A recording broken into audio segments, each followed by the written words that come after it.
Sebelum ceritanya dimulai, silakan tulis di kolom komentar dari daerah mana saja teman-teman yang menonton cerita ini. Dan jangan lupa like dan subscribe, agar channel Cerita Ar bisa terus berkembang dan mempersembahkan cerita yang terbaik. Pagi itu, matahari baru saja naik di balik jendela besar rumah bergaya modern minimalis yang berdiri megah di kawasan elit pinggiran kota. Aroma kopi hitam segar menyebar dari dapur, bercampur dengan wangi roti panggang yang baru saja keluar dari toaster. Tika duduk di ruang makan, menatap halaman depan yang tertata rapi dengan rumput hijau dan bunga bougainville yang merambat di pagar. Dia mengenakan blus putih sederhana dan celana panjang berbahan kain, rambutnya yang hitam panjang digelung rapi, wajahnya segar meski hanya dengan sedikit polesan make-up tipis. Di hadapannya, sebuah laptop terbuka dengan puluhan email yang masuk sejak semalam. Tangannya yang lentik sibuk mengetik, menjawab satu persatu pesan dari rekan bisnis dan manajer perusahaannya. Namun, meski jadwalnya padat sebagai CEO, Tika selalu menyempatkan waktu untuk memulai hari dengan rutinitas kecil yang menenangkan. Dia menyukai momen hening di pagi hari, ketika udara masih segar dan hanya suara burung yang terdengar. Baginya, ketenangan seperti ini adalah sumber energi sebelum menghadapi kesibukan panjang. Robi, suaminya, keluar dari kamar dengan langkah santai. Dia masih mengenakan kaos oblong dan celana pendek, rambut acak-acakan, wajah tampan namun terlihat sedikit lelah.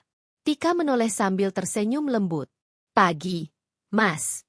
Kopinya udah aku bikinin di meja," ucapnya pelan. Robi mengangguk, duduk berhadapan dengannya, lalu mengambil cangkir. "Makasih," jawabnya singkat. Tika memperhatikan ekspresi suaminya. Belakangan ini, Robi sering terlihat kurang bersemangat setiap pagi. Dahulu, ketika baru menikah, Robi selalu menyambut pagi dengan obrolan hangat, bahkan tak jarang bercanda kecil yang membuat suasana rumah terasa hidup. Tapi sekarang, ia lebih sering diam, tenggelam dalam pikirannya sendiri. Tika tidak ingin terlalu banyak bertanya, takut membuat suasana semakin tegang. Dia hanya berharap perubahan itu bukan pertanda buruk. Setelah beberapa menit hening, Tika kembali fokus pada laptopnya. Ia membuka laporan penjualan perusahaan cabang yang baru saja dibangun di kota sebelah. Angka-angka terlihat cukup menjanjikan, meski ada beberapa hal yang masih perlu diperbaiki. Tika mengetik cepat, memberi catatan untuk timnya. Sambil mengetik, sesekali ia melirik Robi. Pria itu sibuk menggulir layar ponselnya. Sesekali tersenyum kecil seolah ada pesan yang menyenangkan. Tika mencoba menepis rasa curiga yang tiba-tiba muncul, dan kembali menunduk pada laptop. Setelah sarapan, Tika bersiap berangkat ke kantor. Ia mengenakan blazer hitam, memadukan dengan rok pensil warna senada yang membuat penampilannya terlihat elegan sekaligus profesional. Tas kulit hitam menggantung di lengannya, sepatu hak sedang menambah wibawanya sebagai seorang pemimpin. Sebelum pergi, ia menatap Robi yang masih duduk di sofa sambil memegang ponsel. "Aku berangkat dulu ya, Mas. Jangan lupa makan siang nanti." Robi hanya menoleh sebentar. "Iya, hati-hati." Tika mengangguk, meski hatinya sedikit perih karena respon suaminya begitu datar. Ia melangkah keluar, masuk ke dalam mobil sedan hitam mewah yang sudah menunggu di garasi. Sopir pribadinya langsung menyalakan mesin dan membawa mobil keluar dari halaman rumah. Di perjalanan, Tika menatap keluar jendela.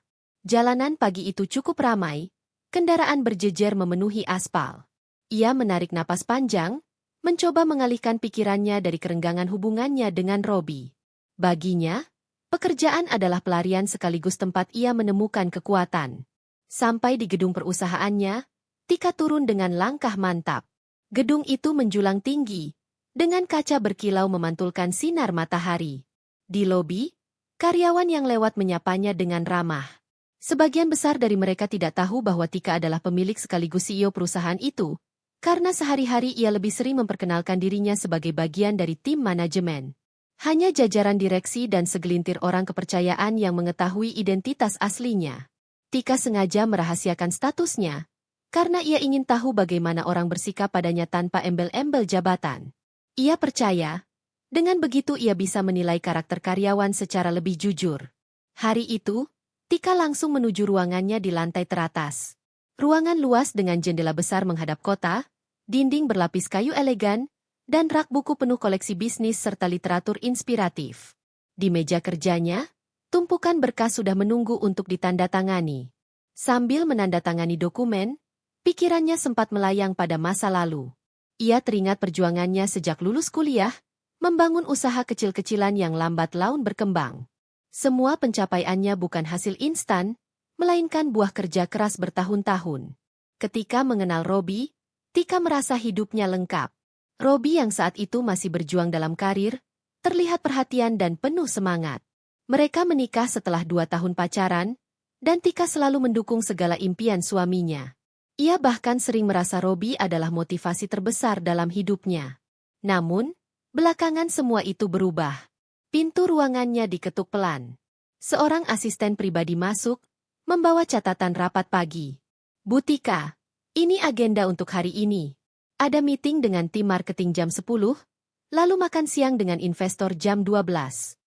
Tika mengangguk. Baik, terima kasih. Tolong siapkan presentasi yang sudah saya minta kemarin. Asistennya mengangguk, lalu keluar. Tika kembali menekuni berkas, mencoba mengubur rasa resah yang masih menghantui pikirannya.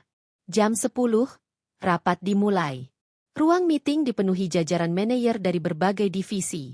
Mereka membicarakan strategi promosi produk terbaru, berbagi ide, dan melaporkan progres masing-masing. Tika mendengarkan dengan cermat, memberikan masukan ketika diperlukan. Semua orang tampak menghormati pendapatnya, meski mereka hanya mengira Tika adalah manajer senior yang punya pengaruh besar. Ketika rapat selesai, Tika kembali ke ruangannya. Ia mengecek ponselnya, berharap ada pesan dari Robi. Namun, yang ia temukan hanyalah chat singkat, "Lagi sibuk, nanti kabarin." Hatinya terasa kosong. Ia menatap layar ponsel cukup lama sebelum akhirnya meletakkannya kembali di meja. Siang harinya, ia bertemu dengan seorang investor potensial di restoran hotel bintang 5. Pertemuan berjalan lancar, dengan pembahasan seputar peluang ekspansi bisnis ke luar negeri. Tika menampilkan dirinya dengan penuh wibawa, membuat lawan bicaranya terkesan. Ia tahu bagaimana menjaga pembicaraan agar tetap profesional dan meyakinkan. Namun, di sela-sela percakapan serius itu, pikirannya kembali melayang ke rumah. Ia bertanya-tanya, apa yang sedang dilakukan Robi saat ini? Apakah suaminya makan siang sendiri? Atau bersama seseorang? Pertanyaan itu terus menghantuinya. Tapi ia tetap menampilkan wajah tenang di depan investor. Sore hari, setelah semua agenda selesai, Tika kembali ke rumah. Matahari mulai condong ke barat. Sinarnya menerobos jendela mobil, menyorot wajahnya yang letih. Begitu masuk rumah, ia mendapati suasana sepi. Tidak ada tanda-tanda Robi di ruang tamu maupun dapur. Tika membuka sepatu, meletakkan tas di meja, lalu duduk di sofa. Ia menyalakan televisi, meski tidak benar-benar menonton. Beberapa jam kemudian, Robi pulang. Wajahnya terlihat segar, seolah habis menghabiskan waktu menyenangkan. Tika menoleh, mencoba menyapa dengan senyum. Baru pulang, Mas? Robi hanya mengangguk. Iya, tadi ada urusan di luar. Tika ingin bertanya lebih jauh, tapi ia menahan diri. Ia tidak ingin membuat pertengkaran. Malam itu, mereka makan malam bersama dalam diam. Hanya suara sendok dan garpu yang terdengar. Setelah makan, Tika masuk kamar lebih dulu. Ia duduk di depan meja rias, menatap wajahnya sendiri di cermin. Matanya sedikit sayu, bibirnya terkatup rapat. Ia bertanya dalam hati, sejak kapan semua berubah seperti ini? Robi masuk kamar tanpa banyak bicara, lalu rebah di ranjang sambil memainkan ponselnya. Tika ikut berbaring, namun matanya tetap terbuka menatap langit-langit. Malam itu terasa panjang. Tika terjebak dalam renungan, di antara kesuksesan karir yang ia bangun dengan kerja keras, dan keretakan perlahan dalam rumah tangganya. Hari Senin selalu menjadi hari yang paling sibuk di perusahaan. Lobi gedung sudah ramai sejak pukul 8 pagi. Karyawan lalu lalang dengan pakaian rapi, sebagian membawa map tebal, sebagian lainnya sibuk dengan ponsel sambil berjalan cepat. Tika tiba sedikit lebih awal dari biasanya. Ia ingin memastikan agenda minggu ini berjalan lancar. Begitu turun dari mobil, semua mata seolah mengikuti langkahnya. Wajahnya tenang, langkahnya mantap. Senyum tipis tersungging meski pikirannya masih penuh dengan keruwetan rumah tangga yang belum menemukan jawaban. Di dalam lift menuju lantai atas, ia bertemu beberapa karyawan baru yang masih terlihat gugup. Mereka saling berbisik, menatapnya dengan kagum. Tika menanggapinya dengan anggukan kecil. Ia memang punya aura yang membuat orang segan, meski sebagian besar tidak tahu siapa dia sebenarnya. Sesampainya di ruangannya, ia disambut asisten pribadi yang membawakan jadwal rapat. Bu, nanti jam 11 ada presentasi tim HRD untuk pengenalan karyawan baru. Apakah ibu ingin ikut? Tika sempat berpikir. Biasanya, ia jarang ikut acara formal seperti itu. Tapi kali ini, entah kenapa ia merasa perlu hadir. Baik, saya akan ikut, jawabnya singkat. Jam 11 tepat, aula besar perusahaan dipenuhi puluhan orang. Para karyawan baru duduk berbaris rapi. Sebagian terlihat antusias, sebagian lagi tampak canggung. Di depan, seorang manajer HRD memimpin acara dengan suara lantang. Satu persatu karyawan baru dipanggil ke depan untuk memperkenalkan diri. Nama, latar belakang pendidikan, dan posisi yang akan dijalani. Tika duduk di barisan paling belakang, memperhatikan dengan seksama. Ketika giliran seorang wanita bernama Devi dipanggil, suasana seakan berubah. Wanita itu melangkah maju dengan penuh percaya diri. Ia mengenakan gaun kerja ketat berwarna merah marun, rambut panjangnya tergerai dengan poni yang rapi menutupi sebagian dahi. Wajahnya cantik, make-up tebal menambah kesan mencolok. Nama saya Devi Anastasia. Saya lulusan manajemen bisnis, dan ditempatkan di bagian administrasi proyek, ucapnya dengan suara lantang dan senyum lebar. Beberapa karyawan bertepuk tangan kecil, tapi sorot mata Devi seakan mencari perhatian lebih. Ia menoleh ke kiri dan kanan, menatap audiens seolah ingin memastikan semua orang melihat dirinya. Bahkan, ketika matanya sekilas bertemu dengan Tika yang duduk di belakang, senyumnya berubah sedikit sinis. Tika hanya mengangkat alis, tidak bereaksi berlebihan.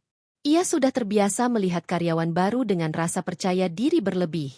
Namun, ada sesuatu dari cara Devi menatap yang membuat Tika merasa tidak nyaman. Setelah acara selesai, para karyawan baru diberi kesempatan untuk berkeliling mengenal divisi masing-masing. Devi tampak menonjol di antara mereka, berjalan dengan langkah yang dibuat-buat anggun, sesekali tertawa kecil ketika berbicara dengan rekan barunya. Di siang hari, ketika Tika hendak keluar dari ruangannya menuju kantin perusahaan, ia tanpa sengaja berpapasan dengan Devi di lorong. Devi tersenyum manis. "Permisi, Mbak," ucapnya sambil menatap dari ujung kepala hingga ujung kaki Tika. Nada suaranya terdengar sopan, tapi sorot matanya penuh penilaian, seakan ia sedang mengukur siapa yang berdiri di depannya. Tika hanya membalas dengan anggukan singkat lalu melanjutkan langkah. Namun, detik itu juga ia merasakan firasat aneh. Ada aura ambisius yang kuat dari wanita itu. Hari-hari berikutnya, nama Devi semakin sering terdengar di telinga Tika. Ia menjadi buah bibir di kalangan karyawan, bukan karena prestasi, melainkan karena gaya hidupnya yang glamor. Hampir setiap hari Devi datang dengan pakaian berbeda yang selalu mencolok, tas bermerek, sepatu berkilau, dan parfum mahal yang baunya tercium dari jauh. Beberapa karyawan mulai bergosip. Katanya Devi punya pacar orang kaya. Mobilnya gonta-ganti terus, padahal dia baru kerja di sini. Ah, masa sih? Aku lihat kemarin dia dijemput mobil sport. Bukan level kita kayaknya. Tika mendengar bisik-bisik itu ketika lewat di pantry. Ia tidak ingin ambil pusing.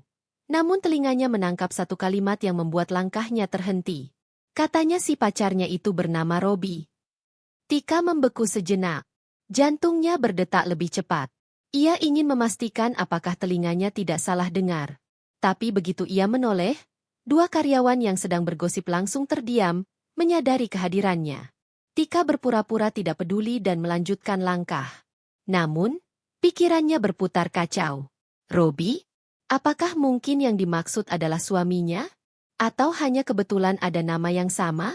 Malam itu, Tika duduk di ruang keluarga sendirian. Televisi menyala, tapi ia tidak benar-benar menonton. Robi pulang larut, dengan alasan ada urusan pekerjaan di luar kota. Tika hanya mengangguk, tidak ingin berdebat. Namun, rasa curiga semakin menumpuk di dalam hatinya. Hari-hari berikutnya, Tika mulai memperhatikan lebih detail gerak-gerik Devi. Wanita itu memang punya cara bicara yang genit, sering tertawa berlebihan ketika berbicara dengan atasan pria.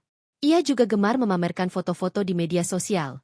Makan malam mewah, liburan keluar kota, dan terutama foto bersama mobil sport yang berbeda-beda.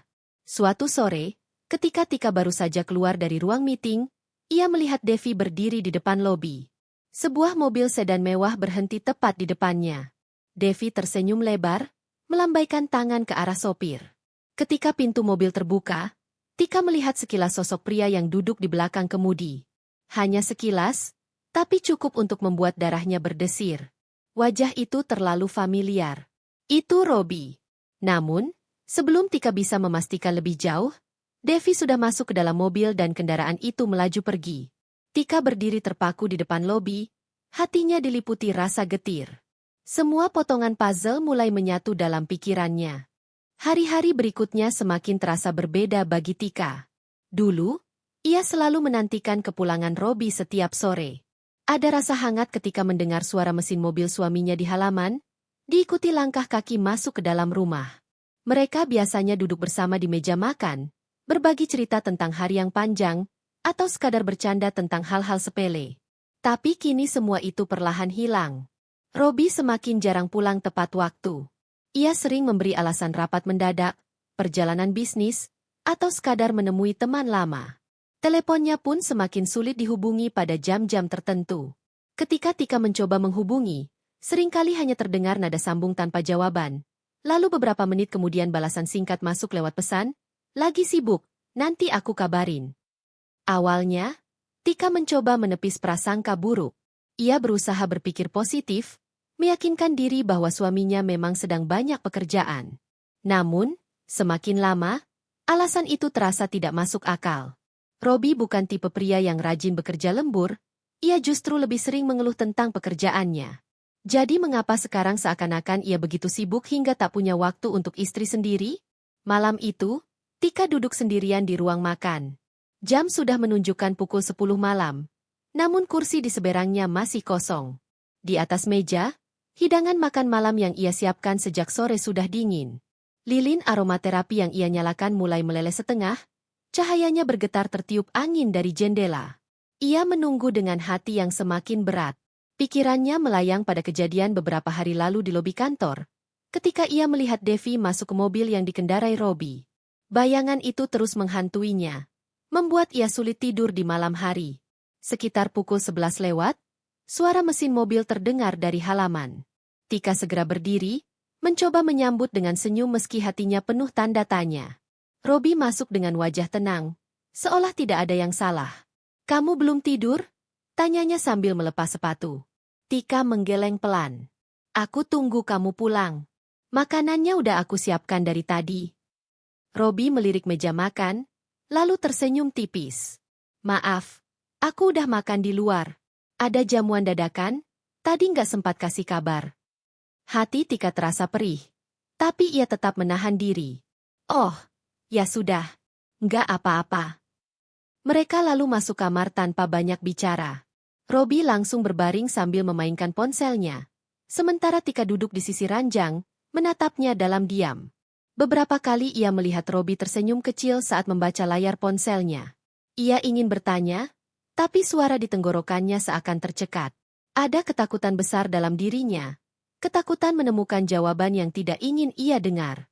Keesokan harinya, Robi berangkat lebih pagi dari biasanya. Tika yang masih di meja makan hanya bisa melambaikan tangan ketika mobil suaminya meluncur keluar gerbang.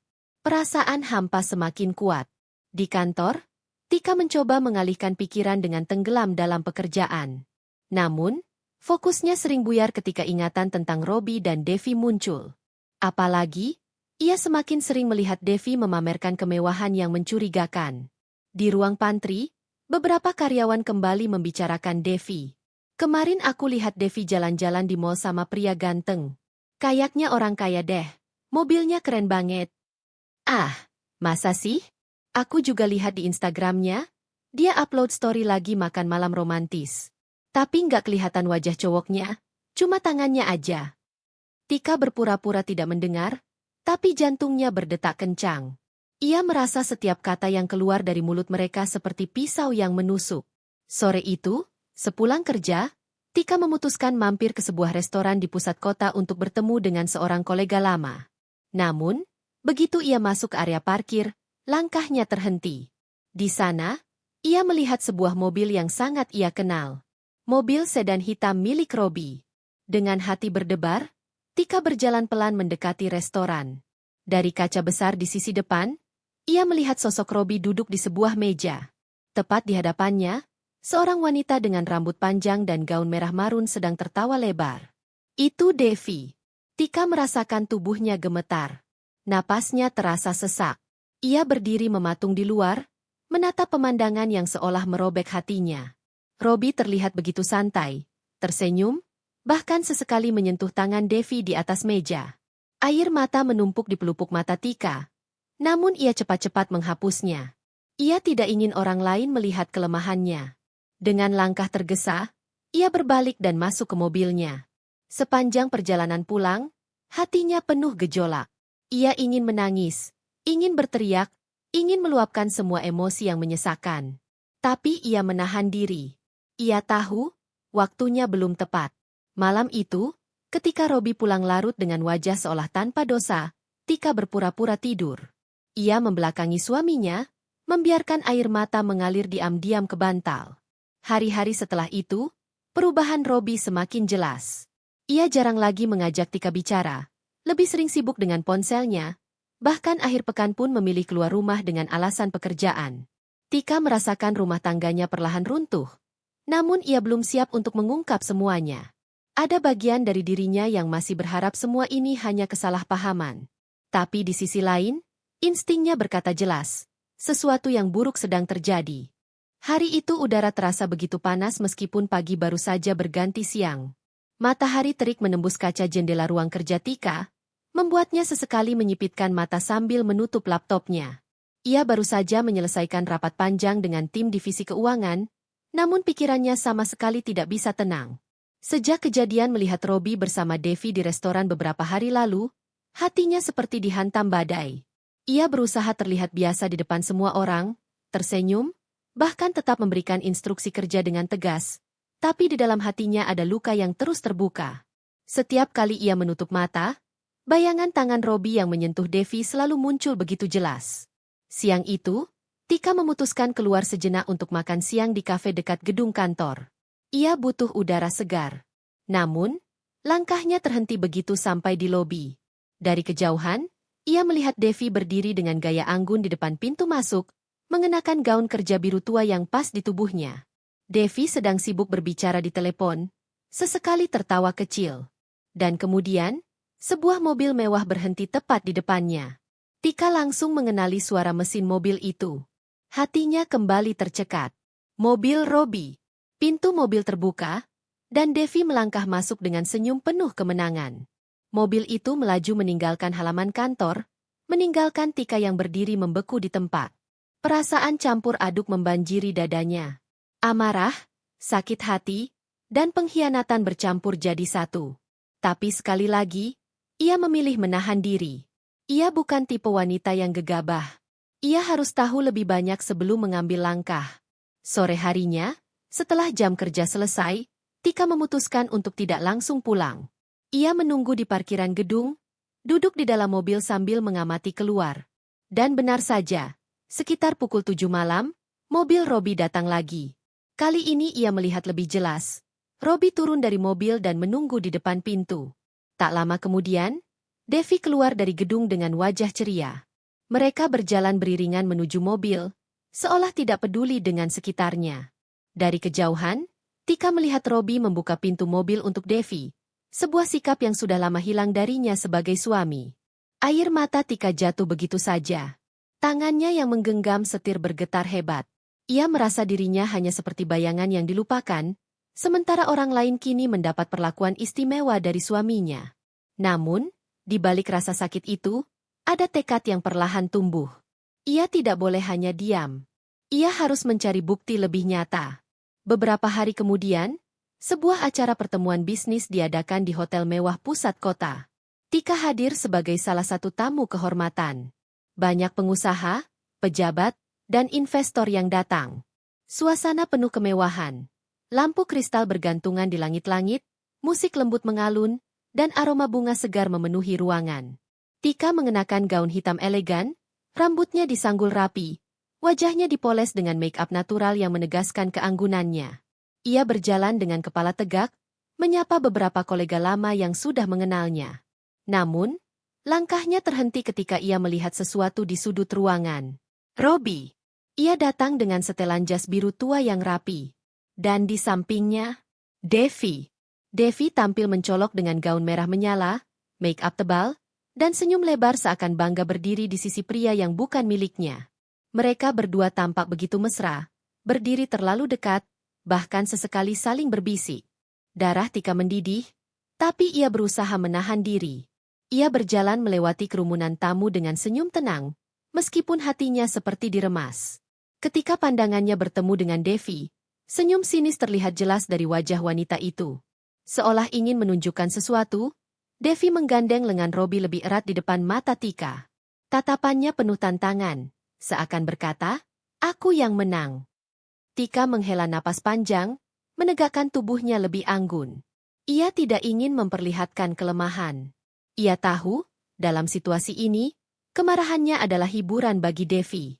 Namun, pertemuan malam itu meninggalkan luka yang semakin dalam. Pulang ke rumah, Tika duduk termenung di ruang kerjanya. Semua rasa sakit, amarah, dan kekecewaan bercampur jadi satu. Tapi ia juga sadar, ia bukan wanita lemah. Dalam diam, ia mulai menyusun langkah. Ia ingin Robbie dan Devi tahu siapa dirinya sebenarnya, dan betapa besar kesalahan yang telah mereka perbuat. Malam itu rumah terasa begitu sunyi. Jam dinding di ruang tamu berdetak pelan. Namun bagi Tika, suara itu terdengar begitu keras menusuk telinga. Ia duduk sendirian di sofa, menatap kosong ke arah pintu yang belum juga terbuka. Robbie kembali pulang larut. Sejak acara pertemuan bisnis di hotel mewah beberapa hari lalu, perubahan sikap suaminya semakin nyata.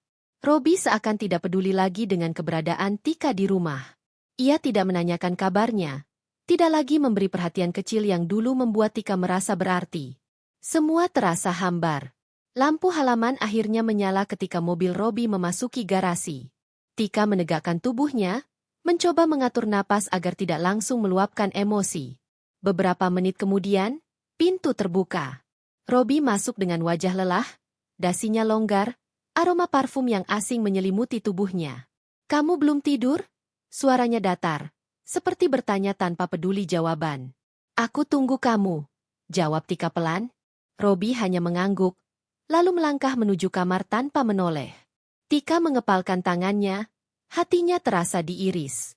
Ia bangkit dan mengikuti suaminya ke kamar. Begitu masuk, ia melihat Robbie sudah duduk di tepi ranjang, sibuk dengan ponselnya. Jemarinya bergerak cepat. Wajahnya sesekali menahan senyum kecil. Tika tahu kepada siapa pesan itu dikirim. "Robbie," ucapnya dengan suara bergetar.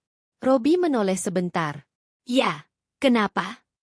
"Aku mau tanya, sebenarnya kamu masih anggap aku istri kamu atau tidak?" Pertanyaan itu menggantung di udara. Robbie terdiam sejenak, lalu meletakkan ponselnya di meja samping ranjang. "Kenapa kamu tiba-tiba ngomong gitu?" Tika menatapnya dengan mata berkaca-kaca. "Karena aku merasa kamu udah gak sama kayak dulu. Kamu jarang pulang, jarang bicara sama aku. Kamu sering pergi sama orang lain, sama Devi." Nama itu keluar begitu saja dari bibir Tika. Ia tidak lagi bisa menahan. Wajah Robbie berubah. Ada kilatan kaget sekaligus kesal. "Kamu ngawur, Tika. Jangan sembarangan nuduh." "Aku lihat sendiri, Robbie." Suara Tika meninggi. "Aku lihat kamu sama dia di restoran. Aku lihat kamu jemput dia di depan kantor. Aku bukan buta." Robbie berdiri, menatap Tika dengan mata tajam. "Kamu ini kenapa sih? Cuma karena lihat aku sama dia sekali dua kali, kamu langsung bikin kesimpulan? Devi itu cuma rekan kerja. Jangan lebay." "Rekan kerja?" Tika tertawa getir. "Kalau memang cuma rekan kerja, kenapa harus mesra di depan umum?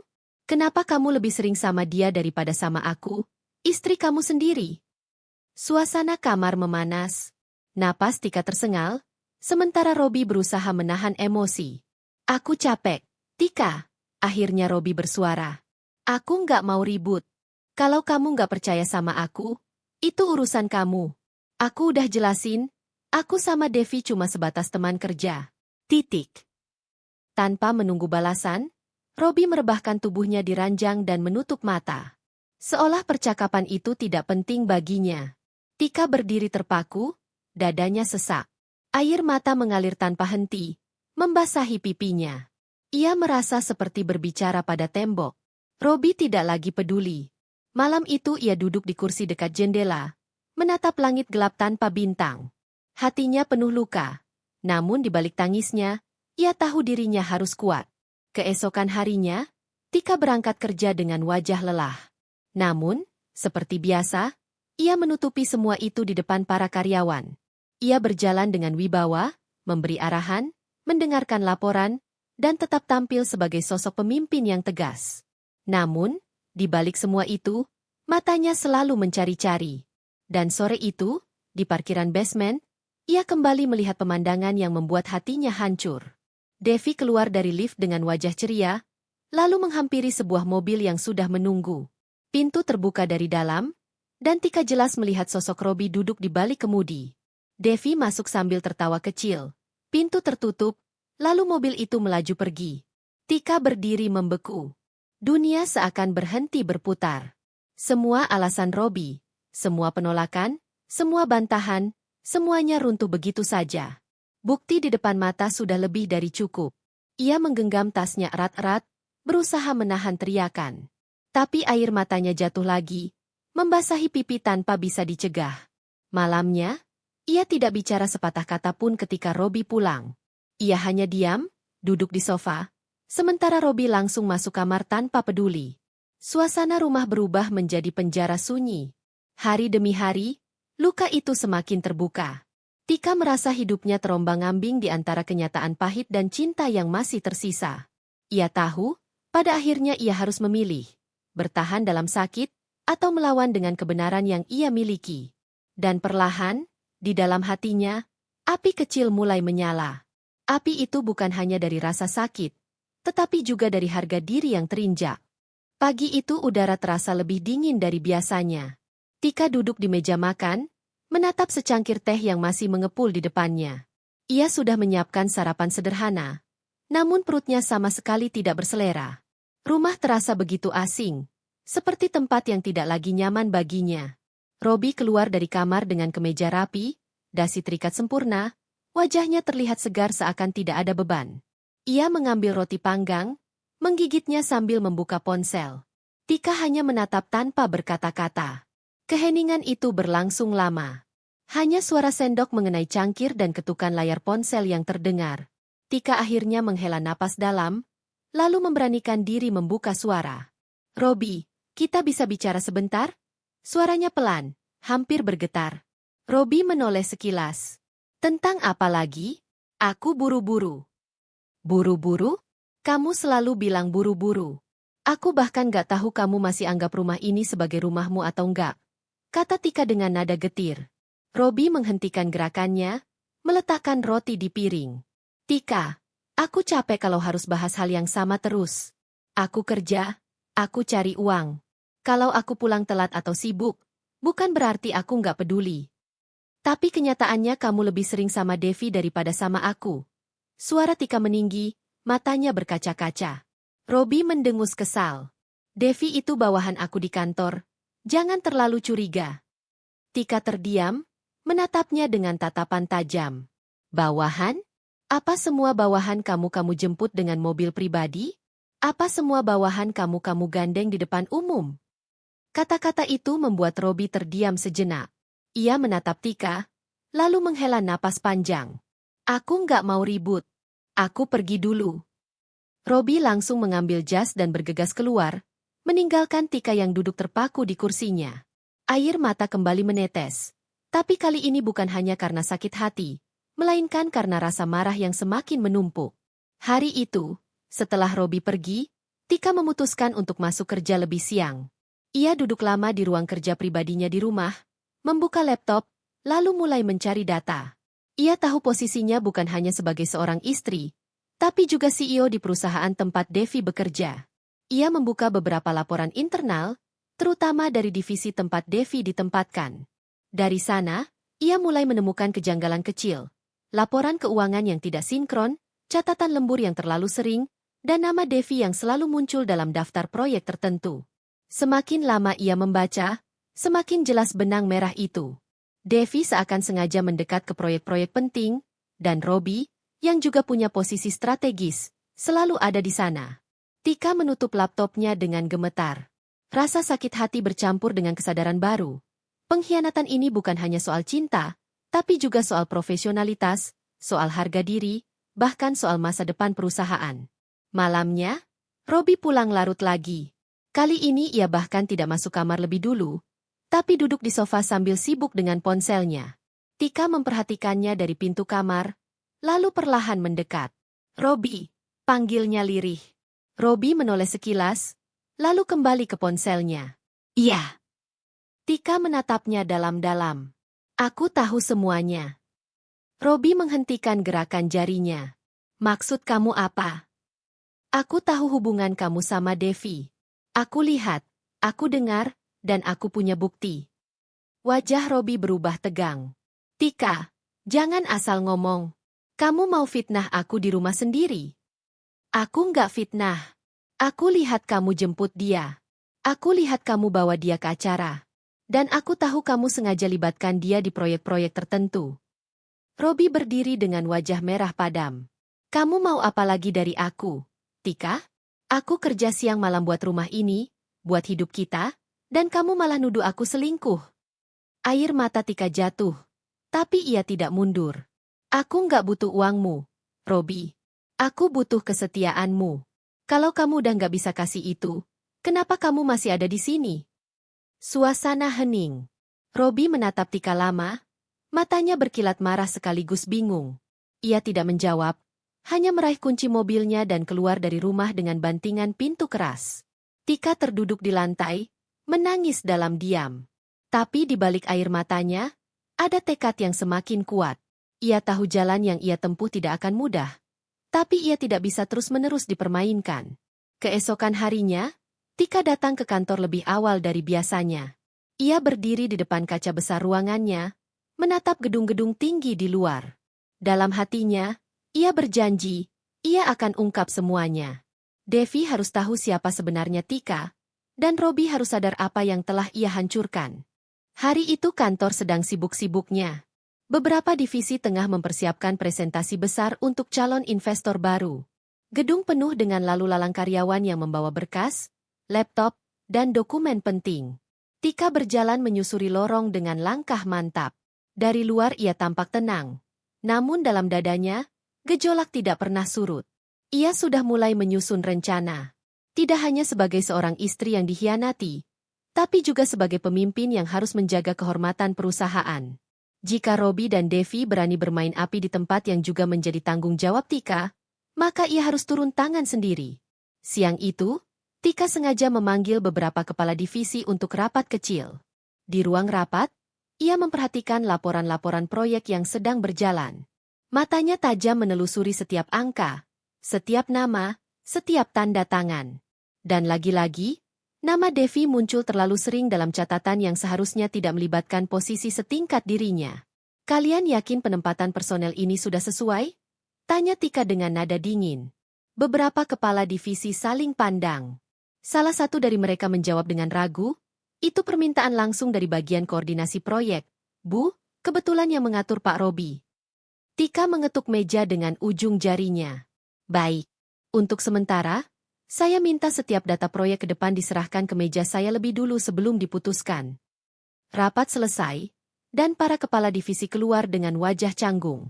Tika tetap duduk di kursinya, menatap kosong ke arah papan presentasi. Semua kepingan teka-teki perlahan mulai tersusun. Sore hari, sebelum pulang, Tika sengaja berjalan ke lantai tempat Devi bekerja. Ia berdiri di depan kaca besar yang memperlihatkan deretan meja kerja karyawan. Dari balik kaca, ia melihat Devi tertawa kecil sambil berbicara dengan ponselnya. Wajahnya bersinar-sinar. Beberapa rekan kerja di sekitarnya terlihat menahan bisik-bisik. Tika bisa membaca situasi. Devi bukan hanya sekadar karyawan biasa, ia sudah menjadikan dirinya pusat perhatian. Dan jelas, sebagian besar karyawan tahu ada sesuatu di balik hubungannya dengan Robi. Malam itu, Tika pulang lebih dulu daripada biasanya. Ia sengaja ingin menguji Robi. Pukul 7 malam, rumah sudah gelap, hanya lampu teras yang menyala. Tika duduk di ruang tamu dengan cahaya redup, menunggu. Jam dinding terus berdetak. Pukul 9:15, suara mobil terdengar memasuki garasi. Robi masuk dengan wajah lelah, namun aroma parfum wanita menyelimuti tubuhnya. Tika langsung tahu. "Kamu dari mana?" tanya Tika tanpa basa-basi. Robi terkejut sejenak, lalu menjawab singkat, "Lembur." "Lembur di mana? Di kantor? Atau di tempat Devi?" Suara Tika bergetar menahan marah. Robi mendengus. "Tika, jangan mulai lagi. Aku capek." Tika berdiri, menatap suaminya dengan mata berkaca-kaca. "Aku nggak butuh jawabanmu malam ini. Tapi aku janji, semua kebohongan ini akan segera terungkap. Aku bukan wanita bodoh, Robi. Dan kamu akan lihat sendiri akibatnya." Robi menatap Tika lama, lalu membanting tas kerjanya ke sofa. "Kamu makin hari makin gila," teriaknya, lalu masuk ke kamar dengan langkah kasar. Tika terdiam, tubuhnya gemetar. Namun, dalam hatinya ada bara yang makin menyala. Ia sudah tidak peduli dengan kata-kata Robi. Yang ia pedulikan sekarang hanyalah satu, membongkar semuanya. Keesokan harinya, Tika kembali ke kantor dengan persiapan matang. Ia sudah meminta tim kepercayaannya mengumpulkan data-data lebih rinci. Semua transaksi, semua alokasi dana, semua jadwal lembur yang mencurigakan. Satu persatu mulai terkumpul. Dan di saat ia meneliti dokumen-dokumen itu, sebuah bukti membuat napasnya tercekat. Ada pengeluaran untuk pembelian mobil mewah yang tercatat sebagai bagian dari bonus proyek. Namun, nama yang tercantum sebagai penerima adalah Devi. Tika menutup map dengan tangan bergetar. Mobil mewah yang selama ini dipamerkan Devi, yang ia banggakan seolah miliknya sendiri, ternyata berasal dari anggaran perusahaan. Dan lebih parah lagi, itu adalah perusahaan yang Tika pimpin. Rasa marah bercampur jijik memenuhi dadanya. Ia tahu inilah awal dari semua yang ia butuhkan. Devi tidak hanya merebut suaminya, tapi juga berani mempermainkan perusahaan yang ia bangun. Hari itu, Tika memutuskan untuk tetap diam di depan umum. Namun dalam hatinya, ia sudah menulis rencana besar. Ia akan biarkan Devi merasa di atas angin, biarkan ia pamer dan merasa menang. Karena pada waktunya nanti, Tika sendiri yang akan menjatuhkannya dari singgasananya semu itu. Dan malam itu, saat Tika duduk di meja kerjanya sendirian, ia berbisik pada dirinya sendiri. "Aku akan buktikan siapa aku sebenarnya. Mereka belum tahu. Tapi sebentar lagi, semua akan terbuka." Hari itu langit cerah, matahari bersinar terang, seolah tidak tahu bahwa di hati Tika, badai semakin mengamuk. Di kantor, suasana begitu ramai karena ada acara internal yang dihadiri oleh para karyawan dan beberapa klien penting. Aula besar dipenuhi dengan dekorasi sederhana namun elegan, hidangan berjejer di meja panjang, dan musik lembut mengalun di latar belakang. Tika hadir dengan balutan busana formal berwarna netral, rambutnya tersanggul rapi, wajahnya tegas namun tetap anggun. Sebagai CEO, semua mata tertuju padanya. Ia berjalan menyusuri aula dengan senyum tipis, menyapa para tamu satu persatu, sementara pikirannya terus mengawasi setiap sudut ruangan. Dan di sanalah, ia melihat Devi. Perempuan itu tampil mencolok dengan gaun merah mencolok, rambut tergerai, bibir dilapisi lipstik merah menyala. Ia melangkah dengan penuh percaya diri, seolah aula itu adalah panggung pribadinya. Banyak karyawan melirik, sebagian berbisik, sebagian hanya tersenyum kaku. Tak berhenti sampai di situ, Devi datang dengan gaya berlebihan. Ia sengaja menyerahkan kunci mobil mewahnya kepada petugas parkir dengan gerakan mencolok, lalu berjalan masuk sambil bercerita lantang kepada dua temannya. "Kamu lihat nggak mobil di depan tadi? Itu punyaku. Baru aku ambil minggu lalu. Limited edition. Nggak semua orang bisa punya," ucapnya dengan suara yang sengaja dikeraskan. Beberapa orang di dekatnya menoleh. Ada yang terkagum-kagum, ada juga yang menahan tawa sinis. Namun Devi tidak peduli. Ia menikmati setiap tatapan yang mengarah padanya. Tika menahan napas dalam-dalam. Dadanya terasa panas, namun wajahnya tetap tenang. Ia tidak ingin menodai acara dengan emosi. Ia hanya mengamati dari jauh, bibirnya melengkung tipis, seperti seseorang yang menunggu saat yang tepat. Acara berlangsung lancar. Para karyawan menikmati hidangan, berbincang, dan bergurau. Devi, di sisi lain, terus mencari perhatian. Ia tertawa keras, menyebut-nyebut namanya sendiri di berbagai percakapan, bahkan beberapa kali mendekati Robi yang malam itu juga hadir. Tika melihat jelas bagaimana Robi berusaha menjaga sikap, namun ada sorot mata yang berbeda ketika Devi di dekatnya. Sesekali mereka saling berbisik, sesekali tersenyum kecil, dan semua itu tidak luput dari penglihatan Tika. Hati Tika perih, namun ia memilih diam.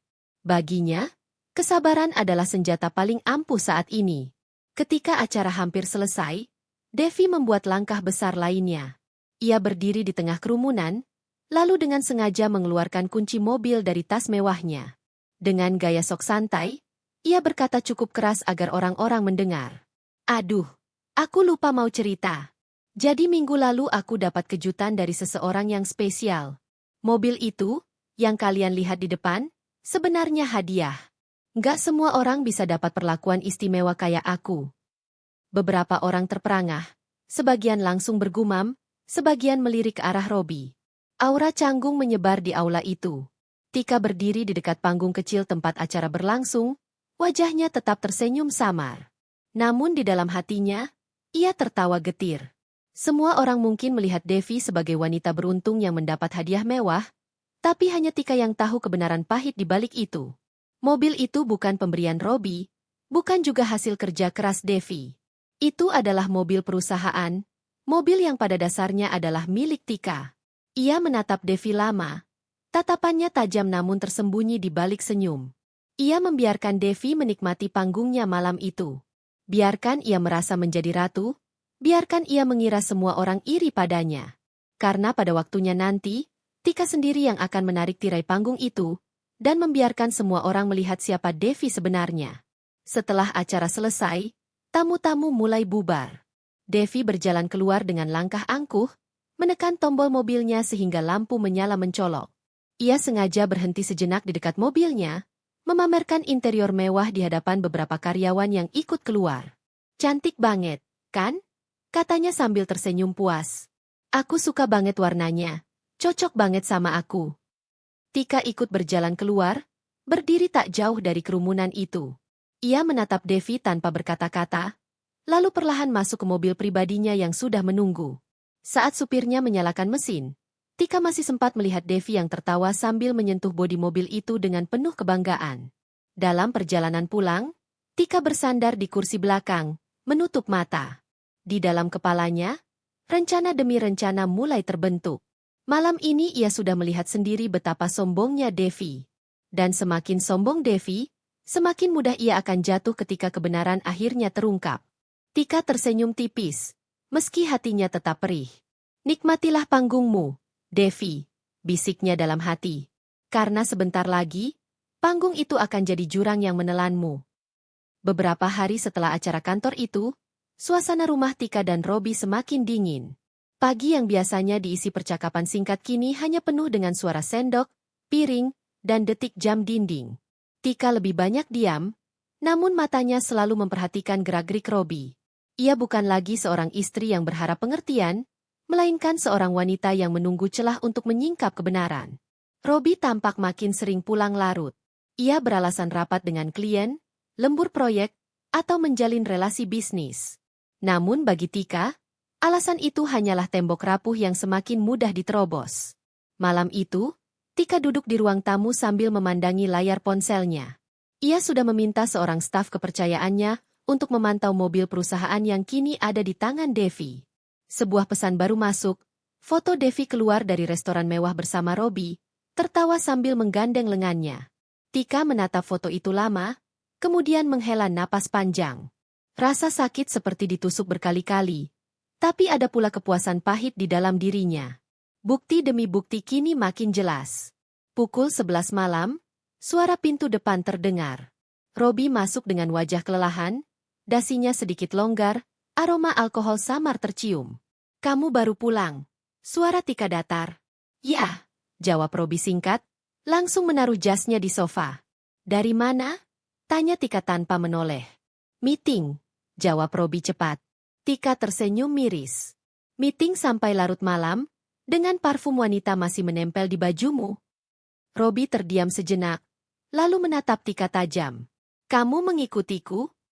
Aku nggak perlu ikut kamu. Dunia ini terlalu kecil untuk menyembunyikan kebohongan. Robi, balas Tika dengan nada dingin. Robi berjalan mendekat, suaranya meninggi. Tika, cukup. Aku nggak tahan kalau setiap kali pulang kamu selalu interogasi aku seperti ini. Aku butuh istri yang percaya, bukan yang terus-menerus mencurigai. Air mata Tika menetes, tapi suaranya tegas. Percaya? Bagaimana aku bisa percaya kalau aku sendiri melihat dengan mata kepala? Kamu jalan dengan Devi? Bagaimana aku bisa percaya kalau aku tahu mobil yang dipamerkan Devi itu dari perusahaan ini, perusahaan yang aku bangun dengan darah dan keringatku? Robi terdiam, wajahnya memerah. Kamu tahu? Tika menatapnya lurus. Aku tahu semuanya, Robi. Bahkan lebih banyak dari yang kamu kira. Kamu pikir aku nggak bisa melacak? Kamu pikir aku hanya duduk diam sebagai istrimu yang bodoh? Robi berbalik, memegang kepalanya. Astaga, gumamnya, seakan baru menyadari sesuatu. Keheningan panjang menyelimuti ruangan. Hanya suara napas berat mereka berdua yang terdengar. Akhirnya Robi bersuara, lebih pelan. Tika, aku bisa jelaskan. Tika menahan isak tangisnya. Nggak usah. Semua penjelasanmu hanya akan jadi alasan. Kamu udah memilih jalannya sendiri, Robi. Dan aku juga akan memilih jalanku. Robi ingin mendekat, tapi Tika bangkit, menatapnya dengan mata penuh air namun juga penuh ketegasan. Aku akan biarkan kamu melihat siapa sebenarnya Devi. Aku nggak perlu teriak-teriak atau berkelahi. Aku hanya perlu membuka semua fakta.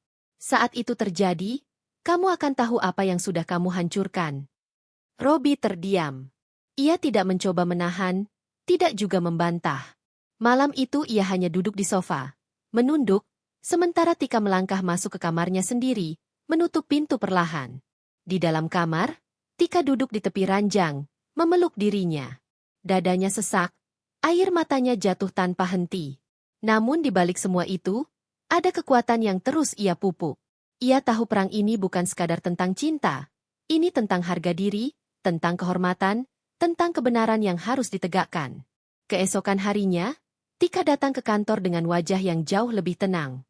Ia menyapa staf dengan senyum tipis, masuk ruangannya, lalu memanggil tim kepercayaannya. Ia meminta semua laporan terbaru tentang proyek yang melibatkan Devi dan Robi. Satu demi satu dokumen dibuka. Ada jejak-jejak transaksi mencurigakan, ada alokasi anggaran yang tidak jelas, ada tanda tangan Robi yang memperkuat dugaan. Bu, kalau ini dipublikasikan, bisa jadi masalah besar, kata salah satu stafnya hati-hati. Tika mengangguk. Saya tahu. Tapi biarkan dulu. Kita jangan gegabah. Semakin lama mereka merasa aman, semakin banyak bukti yang bisa kita kumpulkan. Ia menutup map itu, lalu menatap jendela tinggi di ruangannya. Dari sana ia bisa melihat jalanan ramai di bawah, mobil lalu lalang, termasuk mobil mewah yang sering dipamerkan Devi. Bibirnya melengkung tipis. Waktunya belum sekarang, bisiknya dalam hati. Tapi sebentar lagi, semuanya akan terlihat jelas. Dan saat itu, mereka tidak akan punya tempat bersembunyi lagi. Hari itu aula perusahaan dipenuhi oleh para karyawan, investor, dan mitra bisnis. Acara pertemuan besar tahunan digelar untuk membahas pencapaian perusahaan dan rencana masa depan. Lampu gantung kristal berkilauan, meja-meja bundar tertata rapi, dan para undangan mengenakan pakaian formal terbaik mereka. Tika hadir dengan wibawa penuh. Ia mengenakan setelan berwarna putih gading dengan potongan elegan, rambutnya disanggul anggun, langkahnya tegas menyusuri panggung utama. Semua mata tertuju padanya. Ia adalah pusat perhatian, bukan hanya sebagai pemimpin, tetapi juga sebagai simbol kekuatan perusahaan. Namun, di antara kerumunan itu, ada sosok yang berusaha menarik perhatian dengan cara berbeda. Devi. Ia datang dengan gaun ketat berwarna emas, berdiri di dekat meja para eksekutif, wajahnya dipoles tebal, dan senyum lebarnya seperti ingin menunjukkan bahwa ia pantas berada di sana. Beberapa orang berbisik pelan, sebagian melirik sinis, sebagian lagi hanya menggelengkan kepala.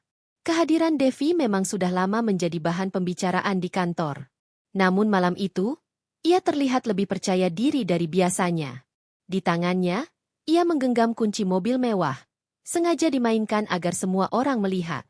Sesekali ia tertawa keras, mengarahkan cerita pada orang-orang di sekitarnya. Kalian tahu kan mobil yang parkir di depan pintu masuk? Itu punyaku. Baru seminggu, limited edition. Aku sampai ditelepon langsung sama dealernya. Katanya hanya orang-orang tertentu yang bisa dapat akses mobil ini, ujarnya dengan suara keras. Beberapa karyawan pura-pura terkejut, sebagian lagi saling pandang dengan ekspresi canggung. Namun Devi terus melanjutkan. Aku bersyukur banget. Ada seseorang yang sayang sama aku sampai kasih hadiah semewah itu. Coba bayangkan, siapa lagi di sini yang bisa dapat mobil semacam itu? Matanya melirik tajam ke arah Tika yang duduk di kursi utama. Senyum sinisnya jelas, seolah ingin menggores hati. Tika hanya menatapnya sekilas, lalu kembali fokus pada dokumen di hadapannya. Ia tidak menunjukkan reaksi apapun, hanya bibirnya yang melengkung tipis. Acara dimulai, satu persatu pimpinan memberikan laporan. Hingga tiba giliran Tika untuk naik ke panggung. Suasana aula hening, semua mata menatapnya dengan penuh perhatian. Terima kasih untuk semua kerja keras dan dedikasi yang sudah diberikan. Suara Tika lembut namun tegas. Perusahaan ini berdiri bukan hanya karena saya, tapi karena kita semua.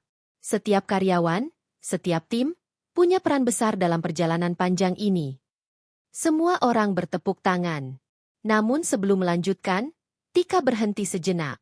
Matanya menyapu ruangan, berhenti sesaat pada Devi yang tersenyum congkak.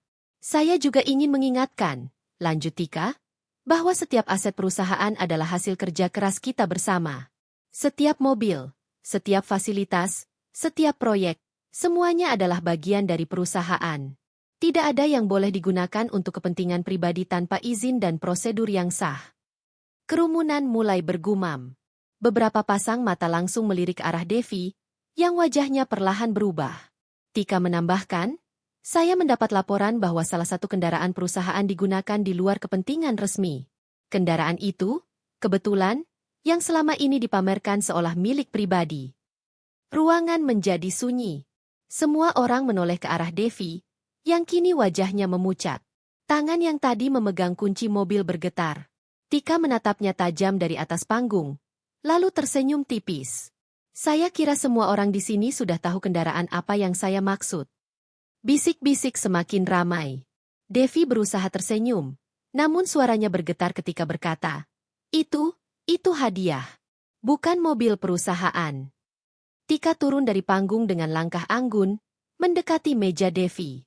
Tatapannya dingin, namun suaranya tetap tenang. Mobil itu terdaftar atas nama perusahaan, dengan dokumen resmi yang bisa saya tunjukkan kapan saja. Semua yang ada di sini bisa menjadi saksi kalau malam ini, kebenaran akhirnya terungkap. Devi terdiam, wajahnya merah padam. Robi yang duduk tak jauh darinya menunduk, wajahnya kaku. Tika menatap semua orang, lalu berkata lantang, saya ingin kita semua ingat, kesombongan mungkin bisa menutupi kebohongan untuk sementara, tapi kebenaran akan selalu menemukan jalannya. Malam ini, kita sudah melihat sendiri contohnya. Tepuk tangan pecah di seluruh aula. Bukan hanya untuk kata-kata Tika, tetapi juga untuk keberanian dan ketegasannya. Devi menunduk, tubuhnya bergetar. Mobil yang selama ini ia banggakan, yang ia gunakan untuk merendahkan orang lain, kini menjadi bukti kebodohannya sendiri. Tika berbalik, melangkah kembali ke panggung dengan kepala tegak. Ia tahu ini baru awal. Perang belum selesai, tapi malam ini, ia sudah menarik tirai pertama yang menutupi kebenaran. Dan dari sini, permainan baru saja dimulai.